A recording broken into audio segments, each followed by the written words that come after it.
Bonjour à tous, alors aujourd'hui je me trouve en Suisse pour aller voir un épandeur R3000 de chez Altec. Donc si vous voulez voir un petit peu comment ça fonctionne, suivez-moi.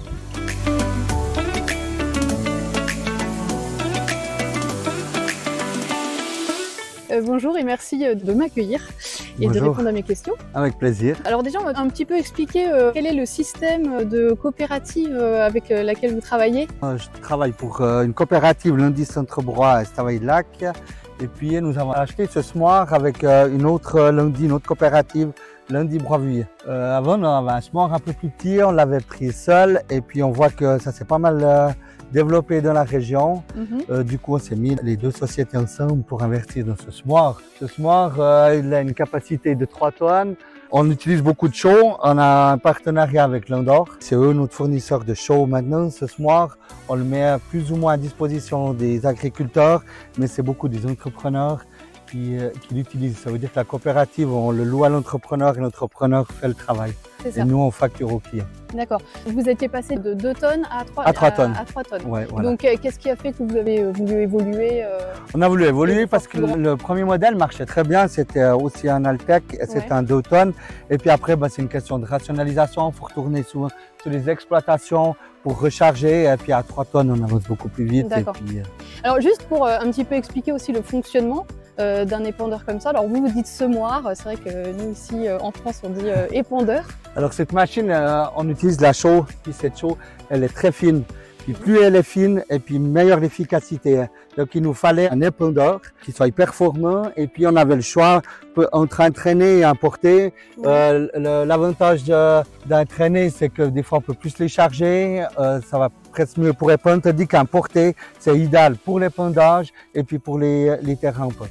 D'accord, donc c'était vraiment ce modèle-là qui C'était vraiment ce modèle-là qu'il nous fallait. Puis on avait le 2 tonnes avant, puis c'était parfait, donc on a juste augmenté un peu la capacité. D'accord.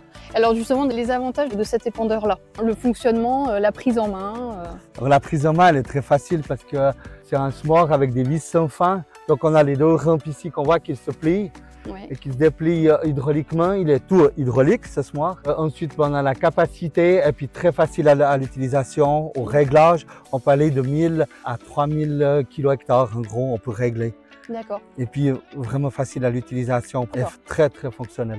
Ok. Et là, donc forcément, vu qu'il y a plusieurs clients, plusieurs personnes qui l'utilisent, il n'y a pas de souci de prise en main ou de choses comme ça. Vous avez en général des bons retours. On a des très bons retours.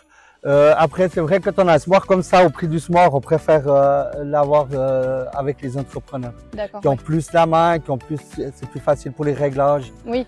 Et par rapport à l'entretien également, comment ça fonctionne, l'entretien de ce type d'épandeur? Alors l'entretien, c'est moi qui le fais, donc, mais c'est un entretien qui est très facile.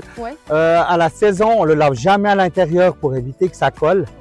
Du coup, on le donne un coup à l'extérieur. Et puis après, c'est que des graisseurs, il y a que des graisseurs, il y a 7 ou 8 graisseurs. Donc c'est très facile à l'entretien. D'accord. Et tous les combien alors vous conseillez en général Moi je le fais 3 fois par année. 3 fois par année le graissage? Le graissage, oui. Et puis là, il y a une particularité sur ce nouveau semoir, c'est que dedans on a une plaque vibrante qui fait descendre la chaux. Du coup, il est tout le temps vide. Avec l'ancien semoir, des fois, on n'avait pas cette plaque et puis ça avait tendance à coller, tandis que là, c'est nickel. D'accord. Et donc, en plus, c'est une vis sans fin en inox et donc ça permet aussi d'éviter la rouille. Ça, vous le voyez aussi. Oui, on le voit bien. Est-ce que vous avez des conseils d'utilisation avant d'utiliser, pendant l'utilisation peut-être? Alors, avant de l'utiliser, c'est déjà faire un calcul et puis de sortir les pH des sols, voir un peu les tonnes hectares qu'on met.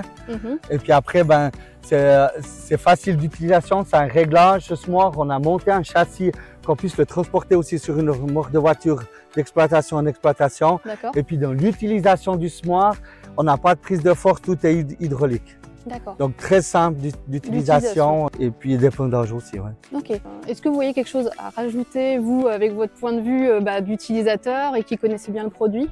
Point positif, un merveilleux semoir qui marche bien, qui est fonctionnel. On arrive à épandre, même en allant chercher dans les exploitations, on fait facile 30 à 40 tonnes par jour. Ouais, d'accord. Quelles sont les périodes où on utilise le plus un épandeur comme celui-ci? Alors nous, l'épandeur, on l'utilise beaucoup. On a un peu 3 saisons, plutôt février-mars. Où on chôle sur les prairies qui sont mises en place, comme on voit ici. Ensuite, on a une deuxième période, on a beaucoup de betteraves chez nous. Donc on utilise ce semoir aussi à 20 semis de betteraves. qui va aussi, il n'est pas trop lourd, donc il va bien sur les labours. On peut aller sur les labours avec. Et puis la troisième saison, c'est après moisson sous les chompes de blé. Ça, c'est un peu les trois périodes, les grosses périodes qu'on a d'utilisation du semoir et puis après un peu gauche-droite. Mais les trois grosses périodes sont là.